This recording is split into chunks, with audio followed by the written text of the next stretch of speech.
The Bengals are back in Cincinnati, and soon they're on to the New York Jets. What can they fix, and how can they fix it? Let's break it down. You are Locked On Bengals, your daily Cincinnati Bengals podcast, part of the Locked On Podcast Network, your team every day.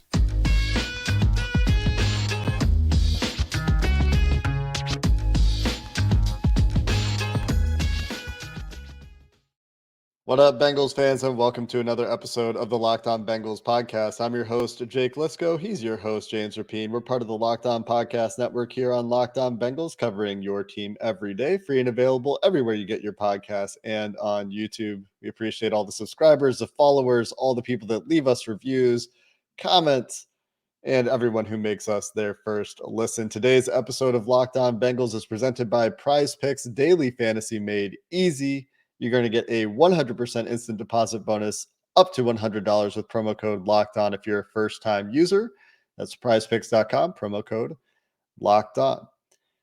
James, today we've got to try to look forward, I think, and we'll have time to get back into the tape as soon as that tape becomes available to us, and we'll do that on Tuesday, tomorrow, with Bengals Sands, if everything goes according to plan. But before then, there are some things that I think are just obvious from watching the games. You're seeing it in person from the press box over in Jerry World. I'm seeing the TV copy. And I think that there are some things that this team can look at and say, okay, these are things that we need to fix, and we can start working on this immediately. And some of this is tendency stuff.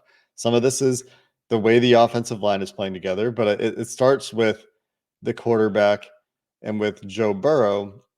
And Burrow, we've seen go from trying to force the issue in week one to looking a little frenetic in the pocket at times in week two, and at other times maybe being, and maybe this is the entire offense, too conservative, and other times trying to force the issue and taking sacks instead. So things clearly not quite right now for Joe Burrow for one reason or another. I don't think it's something that you can really synthesize into an overarching broad statement about his play this season, other than to say he isn't right. Outside of that, the problems really, to me, vary on a play-to-play basis and require more discussion.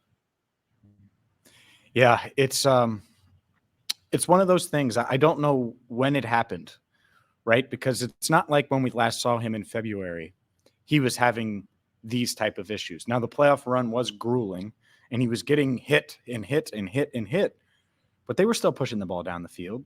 He was still, and I don't, excuse me, I don't think he was playing great or played great in Super Bowl 56, but he was still seeing things. Well, I was just inaccurate on the ball, and I'm not going to relive the game, but, inaccurate early on the first drive, all of those things, but we didn't see this. And so now we got back-to-back weeks. All right, week one was the outlier. I get it. But now were you so concerned about turning the ball over that you held on to it and questioned what you saw? Like, is it, is that what he's going on? Because he mentioned not turning the ball over like 3 times in that news conference. And look, I would rather fully unlock Joe Burrow with 2 picks than half, Joe Burrow halfway doing it, or half of Joe Burrow with no picks. Because I think that the offense is much better that way and much scarier for opposing defenses. And I know it's not all on Joe Burrow, and this isn't going to be a 30-minute Joe Burrow bash session, but he hasn't looked the same. It doesn't take a film analyst. We don't have to have Sands on. We don't need the all 22. Just watch. He doesn't look like we're used to him looking. And it doesn't seem like he's trusting his eyes or seeing the checkdowns that are there or could be there, or guys that could be open on certain plays. And so what is that? Is it the fact that he doesn't trust this line all the way yet? Is it the fact that it's a new season and he hasn't gotten a lot of reps? I don't know. I don't know what it is, but that has to get fixed, because let's be honest here. The reason a lot of people are excited about the Bengals, the reason they got all the way to Super Bowl 56, the reason that they are expected to make another run this year is because of Joe Burrow. Not solely because of him, but it starts there and it ends there. And so that's where we should start, and I'm glad we started there today, because he has not played the way you would expect Joe Burrow to play. And now it's back-to-back weeks for some of the same reasons and some different reasons. Obviously, he didn't have a turnover on Sunday and was happy about that. I wonder if that was in his head going into that matchup against the Cowboys. Yeah, there were a few other things from that presser that I felt stood out, and the turnover is one of them. Mentioning Tampa 2, you go back and you watch a tape. It's not just Tampa 2, and this is kind of turning into a buzzword today. Tony Pike on Twitter did a great breakdown of the differences between cover 2 and Tampa 2, and obviously Tampa 2, is Tony Dungy's Bucks back in the day. Man, this isn't a new idea.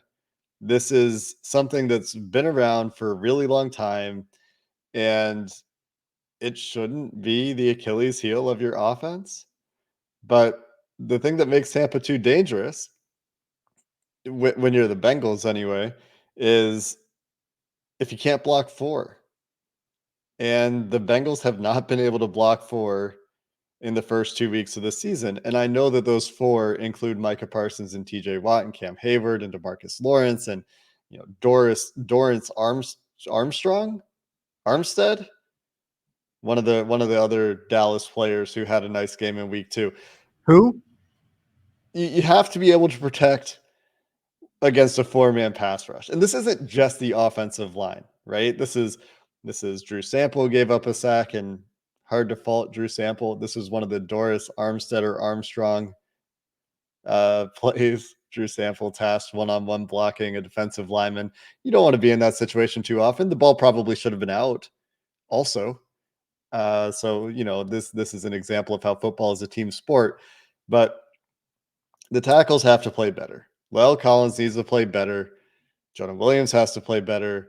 Joe Burrow needs to do a better job of managing the pocket when there's pressure and not entirely breaking down the way that we used to criticize Andy Dalton for breaking down when there was pressure around him and overreacting to that pressure, becoming a runner instead of maintaining his poise as a passer, which is something that Joe Burrow has done well throughout his career. And I'm not doubting that he can get back to that point. When he was going well last year, that was a part of the reason. On that play to T. Higgins, on that long touchdown drive where he has to make a play outside of structure, that's Joe Burrow doing a better job of that. Although even on that play, I think a smaller adjustment in the pocket and standing in there, he has other options on the field.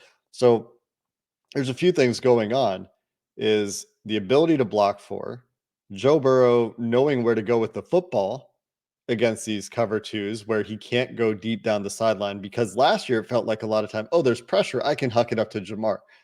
It's not really there when the safeties are getting as wide as they're getting and teams are spending as many resources as they are on Jamar Chase on the sideline downfield. They're staying on top of that. And so this is what Joe Burrow means when he says we have to find different ways to win. He has to stay patient. I think not forcing the ball this week as much, right? Didn't have those head-scratching, turnover-worthy throws.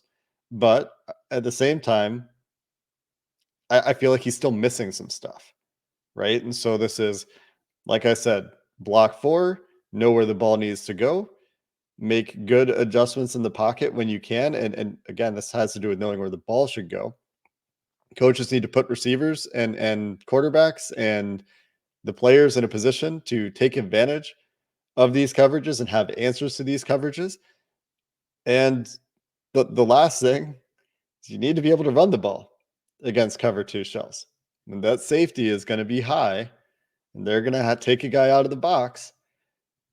You need to be able to run the ball to punish that, to keep the defenses honest, and the Bengals running game has left something to be desired as well. So there's a lot going on here. Some of it is certainly the way Joe Burrow is playing and reacting, and his processing does not seem right. We've talked about that a lot. He just doesn't seem right, but it is complicated. And there is a lot going on, but this is a professional football team, and cover 2, Tampa 2, this isn't new. There are ways to beat it. There are ways to punish it, and they just have to find them. And they knew all offseason that this was going to be what they were facing. We talked about it. They knew it. We know they knew it. That they were going to face a lot of too high, and that was going to be it. And too high, too high, too high. And so outside of Burrow, I think the biggest disappointment, and we're talking a lot about the sacks, and it's their inability to run the ball. La'el Collins, Alex Kappa, these dudes. I was expecting push, baby. I was expecting knocking down. I was expecting that. And I think that's a fair expectation with no reps. With no reps, Jake. Mm-hmm. And so maybe we should go there next and talk a little bit about the offensive line, because I'm shocked that they can't run the ball consistently. But speaking of going, we're going to go there with the run game next. But you don't want to run everywhere, and that's why you need to get Turo. Turo is the world's largest car-sharing marketplace. With Turo, you can book any car you want, wherever you want it, from a community of local hosts. You can browse a huge selection of vehicles across the U.S., Canada, the U.K. You can get a classic car, a luxury car. Maybe you want something for a special event, birthday, holiday, or just an economy car, a little Daewoo to go from A to B. Well, Turo is going to have you set up right now and hook you up with the car you're looking for. Many Turo hosts can even deliver the car to you if you need them to. Every trip backed by liability insurance. Terms, conditions, and exclusions apply. Ditch boring rental cars and find your drive today at Turo.com. We could talk running game, talk offensive line. A lot of Bengals fans really want to talk about Frank Pollock. I think that maybe there's a conversation to be had about Frank Pollock. I think that there are some things that Frank Pollock has done well. There's some development you can see in these players. And then there's some areas where you're like, man, what is going on with these tackles? What is going on with Jonah Williams? I thought Jonah Williams was going to take a step this year, man. Been a step back instead in too many ways, and was a little bit better in week 2, but there's a pretty big sack that stands out when you reflect on the tape. You think about Lel Collins coming in and just doesn't quite look ready. And maybe you're starting to see why his contract is what it is, or maybe he'll get it sorted, right? There's a lot of talent in that player. And so it's going to be a long season. Maybe this is just going to take time. You talked about reps and they didn't have them. But a bigger problem, something that we talked about last week, something that we're talking about again this week, is that their formations are allowing teams to key and tee off. And some of this is going empty. You go empty on first down. And early downs, by the way, have been a big problem. The Bengals have been bad on first and second down. That makes it hard to be good on offense. And the only reason that they scored that touchdown yesterday was because they converted a bunch of third downs and a fourth down on that drive. 19 plays. Anyway, beside the point, early downs do need to be better. Some of that is running the ball, but some of the problems with the running game are their run pass split on first down is almost equal. And when they go under center, they're running the ball 90% plus of the time. And there will always be a higher run percentage when you're under center.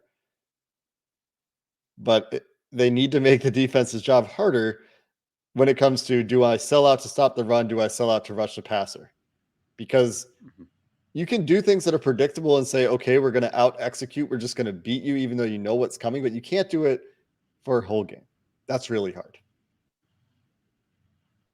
It is. And you're right. I mean, I remember there was one play action pass, T. Higgins, I believe. Right? Do I have that right? It was T. Higgins. Outside of that, I don't remember. Yeah, that's what I mean. A good one. Right. So, but I shouldn't be saying, well, there was this one. That's the clear indicator. Oh, there's this one that I remember. I went to Jerry World and there was lights and it was shining bright. And there was one play action pass that stands like, you're right. I mean, they're predictable.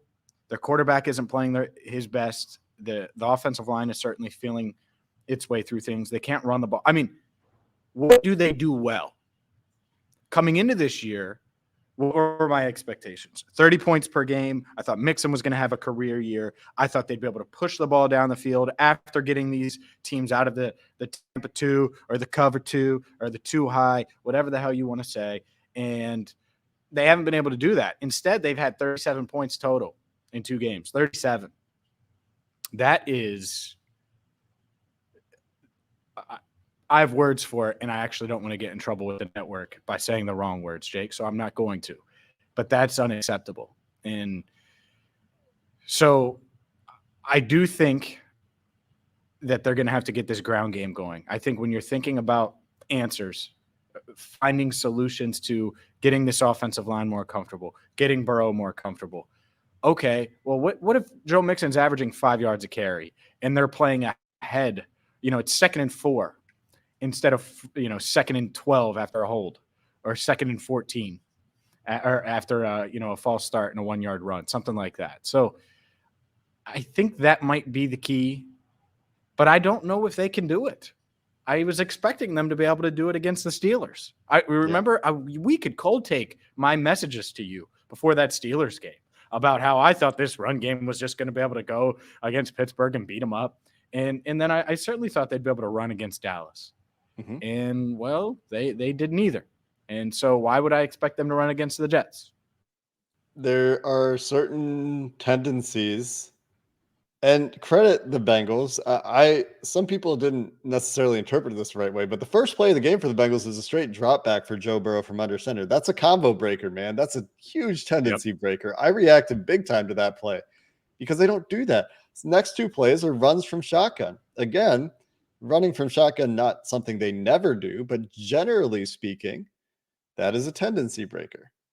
And then they're down 14-3. And now the offense is, it is what it is. At that point, they're going to what they think they do best to try to get back in the game and get back on the scoreboard. But you're right. The run game, Joe Mixon hasn't been great. The blocking hasn't been great. If there is something that the offensive line left to be desired in week 2 on the interior, who, I think they pass protected, generally speaking, really well against the Cowboys, and they had the easier job. There's no Micah Parsons there. The run blocking, the synchronization of the offensive line on running plays needs to be a little bit better, I think, and this is something that will become clear when we have a chance to look at the tape and look at the all-22. But the Bucs were able to run on the Cowboys, and they lost an offensive lineman early in that game.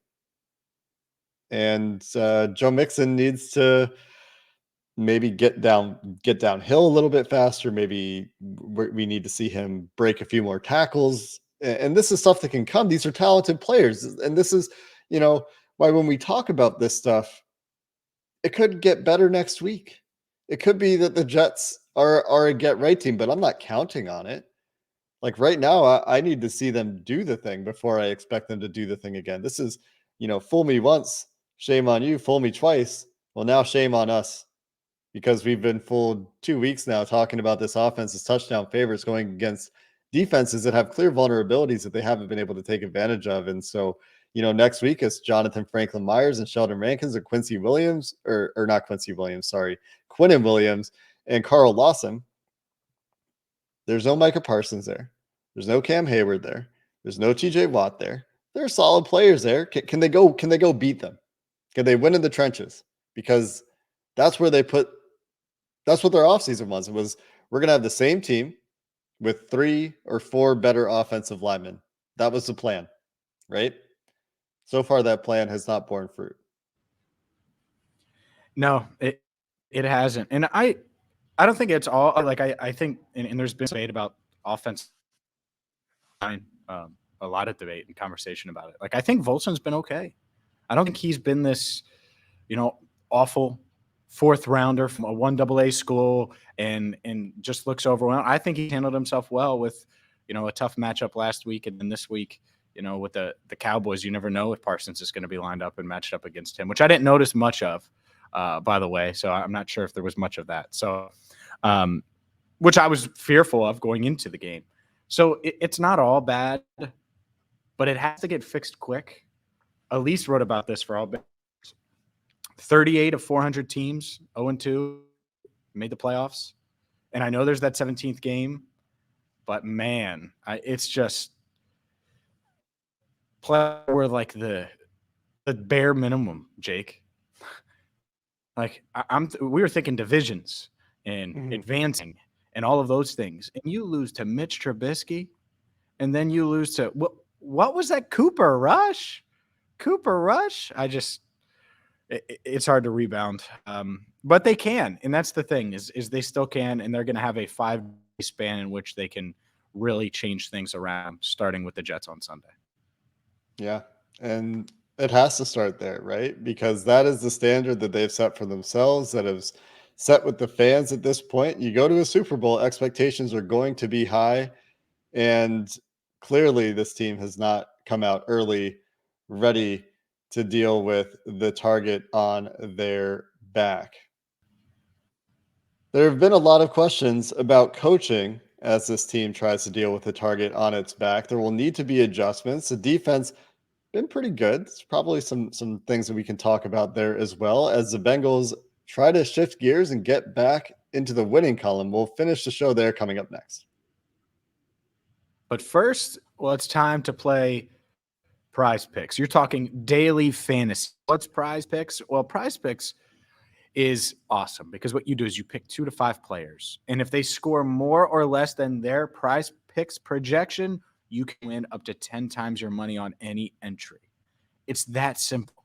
So if you want to pick Patrick Mahomes to throw for more than 320 yards, or Derrick Henry to run for less than this, or Cooper Kupp to have over a half of a touchdown, or that's it.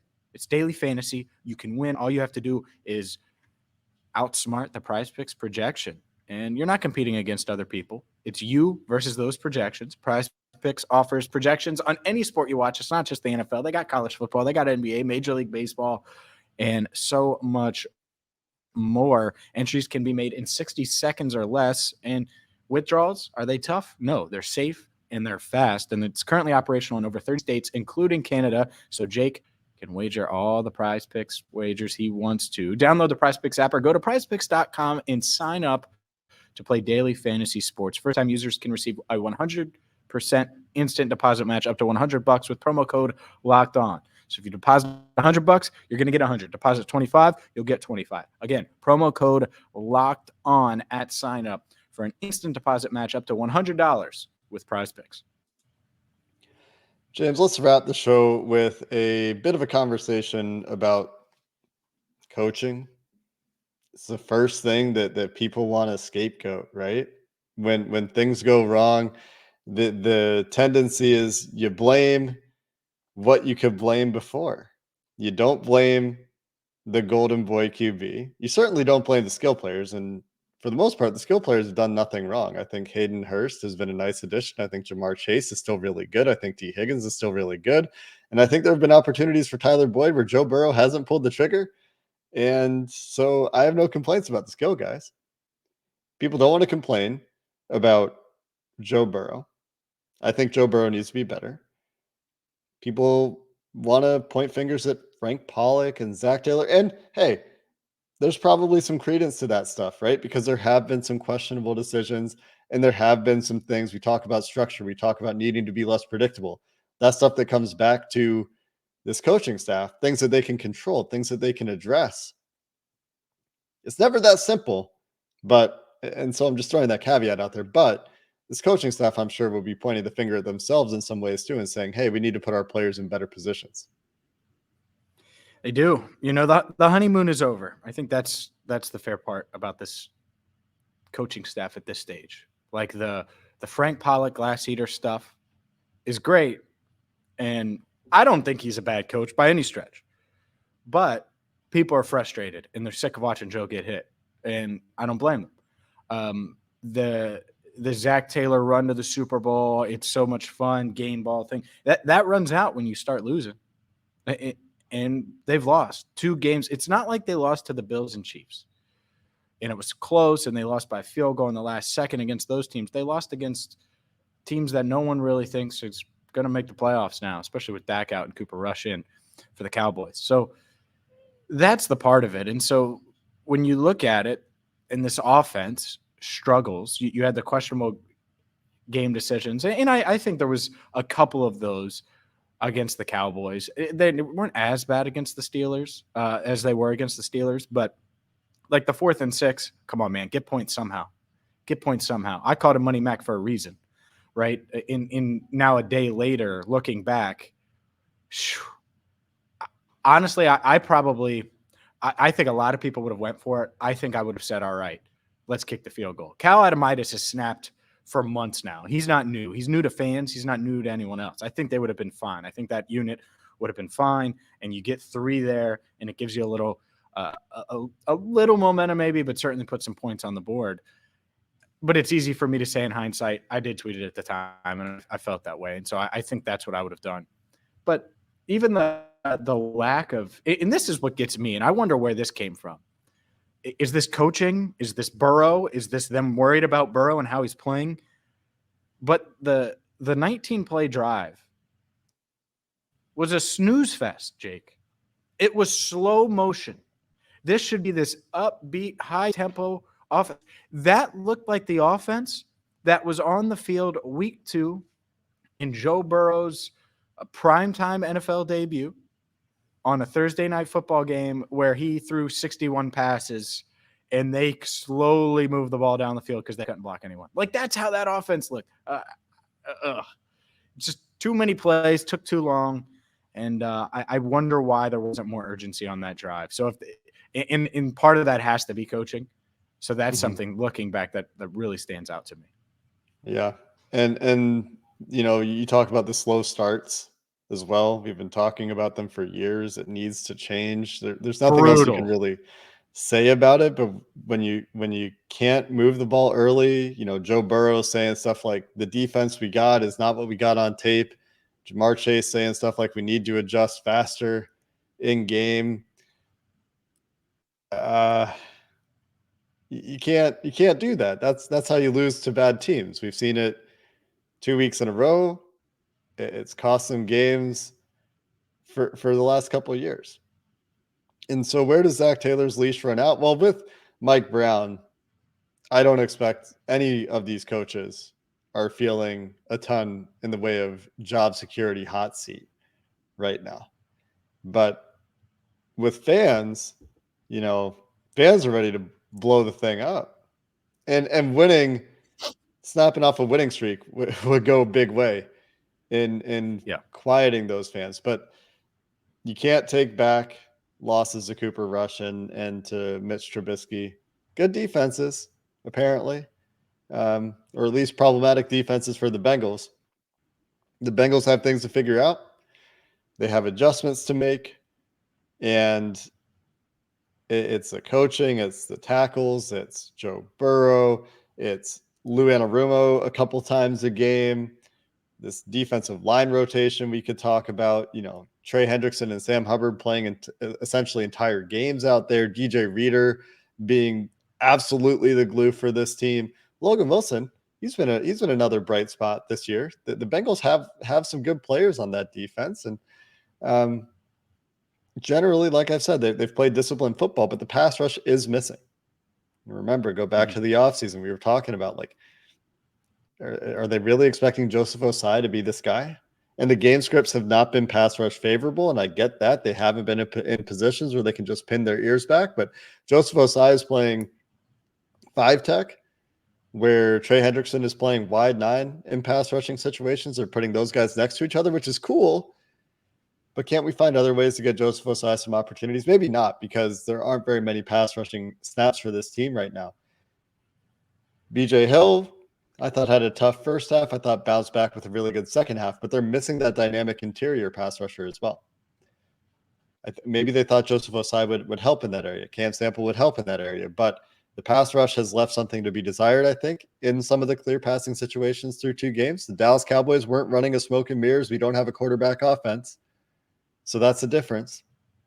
And still the pass rush, needs to be a little bit better. They get statuesque Joe Flacco next week, and hey, he just had a really nice game against Myles Garrett and Jadeveon Clowney. So another week, another challenge. And we're talking about the Jets as a challenge. That tells you where our confidence level is in this team right now. It's fair. Yeah, you can't overlook anybody now. I mean, it's that simple. It's ridiculous, but it is where this team is. And man, it just feels like the 06 squad. It does. It just feels like, we're going to run it back and it's going to be great. And things are going to, and it's just not, something's off. Something's not clicking, right? You could say the T.O. Chad year, but that was such a crazy year after the 09 run. I don't think it's that. But they better adjust, and they better get to winning. And if anyone can do it, if anyone can fix it, I do think it starts with 9. I do think he's different. I'm not going to bail after 2 weeks, right? And I'm not going to fire Zac Taylor after 2 weeks, or anything like that, because I'm just not there.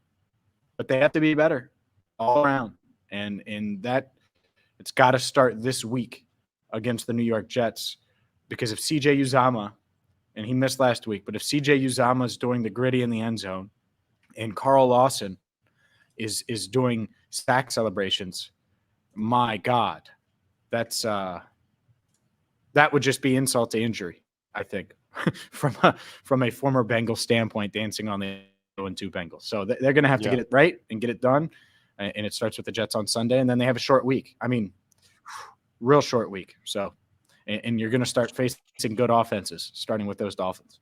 Short week and two clones at wide receiver, Jalen Waddle and Tyreek Hill. I mean, those guys did some fun things against Baltimore to help the Bengals, by the way. And now the Bengals will certainly have to deal with that and Tua Tagovailoa. But, this kind of comes back to Joe Burrow. And what do we always say? Don't bet against Joe Burrow. Don't doubt Joe Burrow.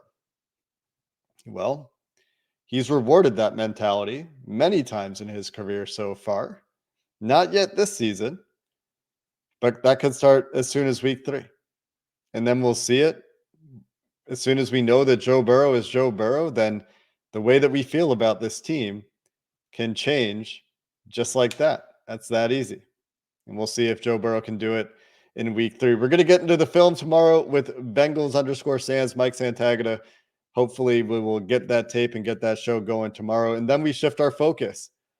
Wednesday comes, we start talking about week 3. So we'll have you covered here with another crossover as the Bengals prepare for the Jets, and then our game preview later this week as the Bengals look to get into that winning column. Until next time, Bengals fans, thanks for listening to the Locked On Bengals podcast.